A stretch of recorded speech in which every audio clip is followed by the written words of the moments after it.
Hello and welcome to another video.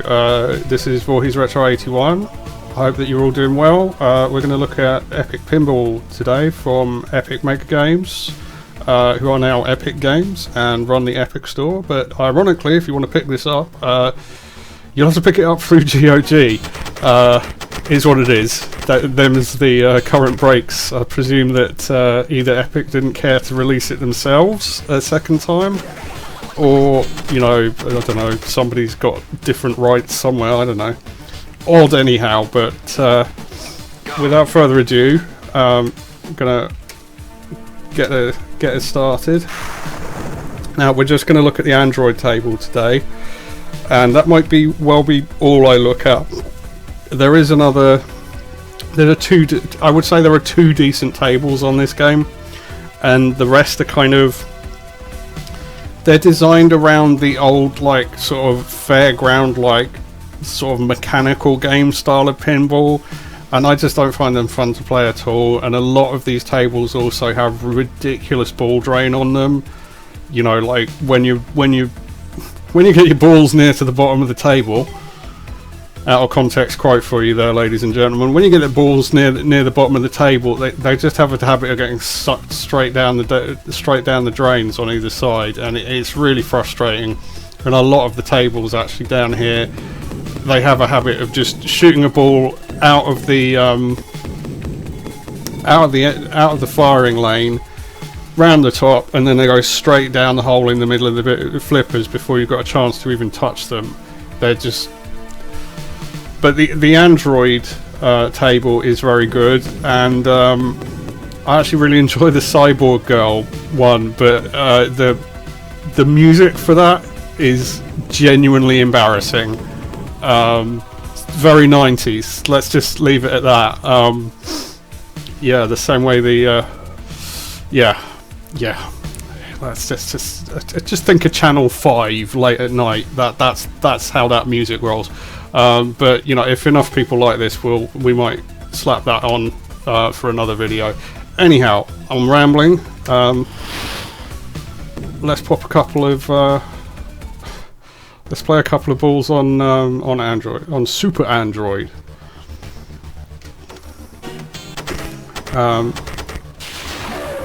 Oh, see, that's exactly what I mean.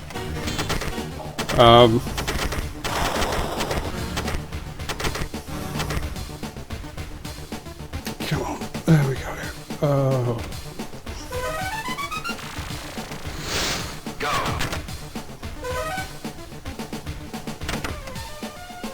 So in many ways, I feel like this is kind of Epic's attempt at doing something quite similar to the Amiga pinball games back in the 90s, which would have been contemporary with this to an extent.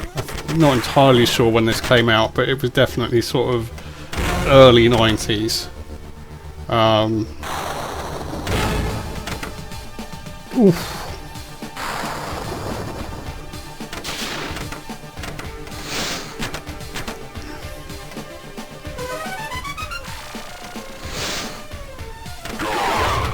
So all the tables on this are, you know, they're pretty, I would say they're very fast, but they're pretty simplistic,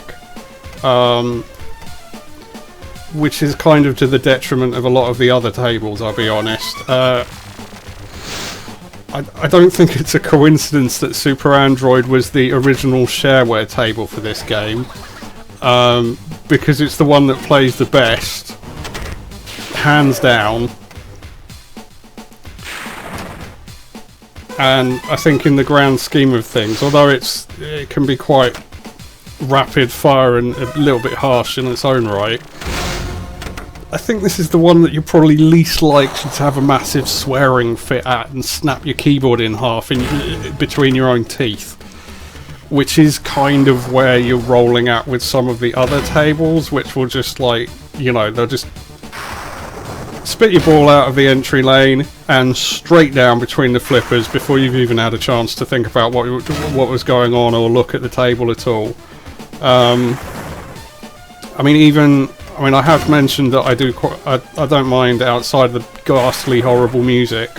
I don't mind Cybergirl. That's like a pretty decent table, but even that, like, it's really rapid fire, and like, you know, you can kiss your 5 goes goodbye very quickly, even on that. I mean, on this, oh, cracky. Even on this, you can end up getting mullered quite quickly if you're not careful.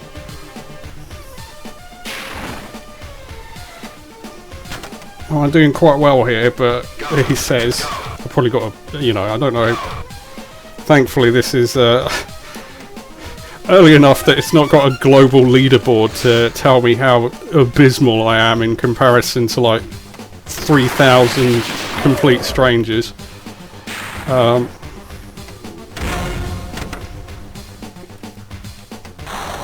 Ooh, yes, swine.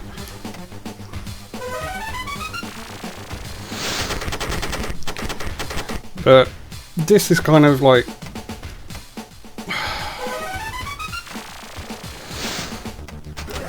it feels quite simplistic even for a digital pinball game at the time. You know, when you compare it, I don't think it compares particularly well, even though it's got really nice music, good graphics and decent sound effects. I would say it's definitely one to pick up if you're nostalgic about it, because this shareware table, Super Android, we had this back in the day on our 486 and we played it to death, which is probably also why I'm kind of decent at this table but not great at the others, because, you know,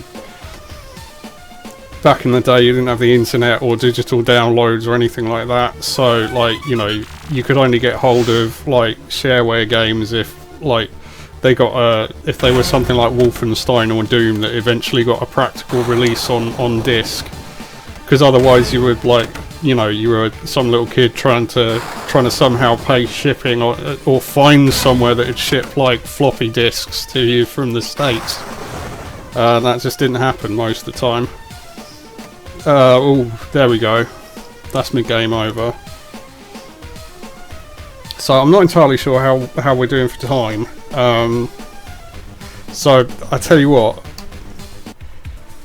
just for laughs. Oh, so lovely to have a type it in high score table though. I feel those arcade games with that have been ported to this, that and the other, where you've got to enter it with the keyboards and you only got 20 minutes. Right, you will immediately see the moment I launch this table what I mean about the awful music. But let's this is the other table that I would say is worth playing from a gameplay point of view, but like, if someone walked in on you playing this game, like, shocker, seriously. Like, the music is horrendous. Things I do for YouTube.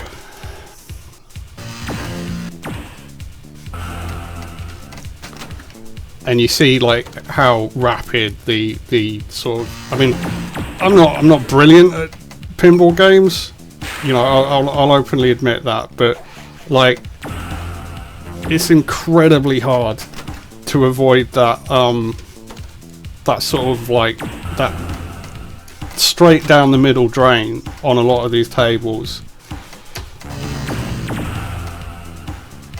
Oof.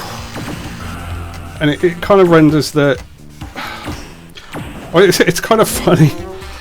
I knew I'd possibly be a bit like this talking about this, but I didn't quite intend to rag on this so much. But this game kind of like, once the nostalgia had gone out from my childhood, which was about half an hour, I think, or, you know, all the time that I was playing Android, I was like, really? You know, I mean, this was kind of like contemporary to stuff like Pinball Dreams, Pinball Fantasies. I'm not entirely sure of the year of it, but I feel like, you know, things like Psycho Pinball, Dragon's Fury, definitely Alien Crush, which is this kind of thing, but like, you know, really, really good, even without the table scrolling. I mean, that's a really early PC Engine game with like split screen instead of scrolling and everything. But like that knocks this into a cocked hat.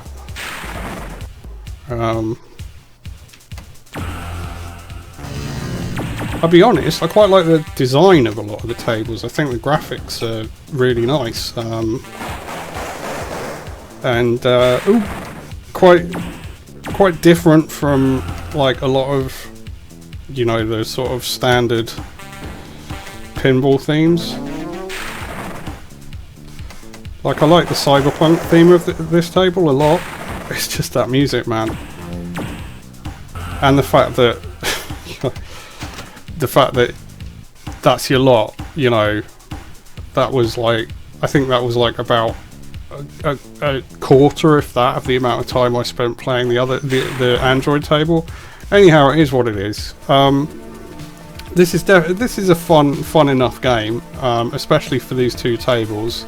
I can't imagine being that impressed if I paid and all the import fees and managed to import and sort out getting an American copy of this when there was no internet and such like, and discovering that basically it gave you another playable table that, I'll be entirely honest, I would have felt really, really awkward about playing with my parents in the same room because of that stupid music with all the noises on it. You know, it's kind of like Super Android is easily worth owning the game to play, but a lot of the other tables are kind of naff and very difficult. You know, it's not as much even that they're naff, it's more that they're really, really hard and really unfair on like, you know, you don't really get a chance to learn how to play them. They're that fast and that brutal with, like, you know, with the drain on them. But yeah, I mean, it's not really an expensive game, and I think a lot of people about my age probably have nostalgia for this if they had a PC, and on that grounds, you know, it's worth picking it up to play some more Super Android and pick up where you left off in the early 90s for sure. Whether it's worth it for the other tables, I don't know. You know, maybe watch some more videos of it online and see what you think. But yeah, I mean, those are two really cool sci-fi tables, even with the ridiculous Shannon Tweed music on the second one, and it's worth playing for those. Anyhow, I hope you enjoyed the video. I wasn't too down on the game. It's just like, it's got its good points, but it's a very harsh game, and often I find that harsh games aren't necessarily that much fun to play. And it kind of goes quantity over quality, really. You know, it's like, it would possibly be better that it had 3 really good tables than 2, you know, one really great one, another solid one, and then like sort of 8 other ones that are like nigh unplayable. But it is what it is. It's also interesting to look at an early game from Epic, given where they're at now with all the Fortnite and the Epic Game Store and all that. It's pretty cool. Anyhow, take care of yourselves. Hope everyone's doing all right and taking care of their families, having good times, etc., etc. Anyhow, thanks again, and I'll catch you all later. Peace out.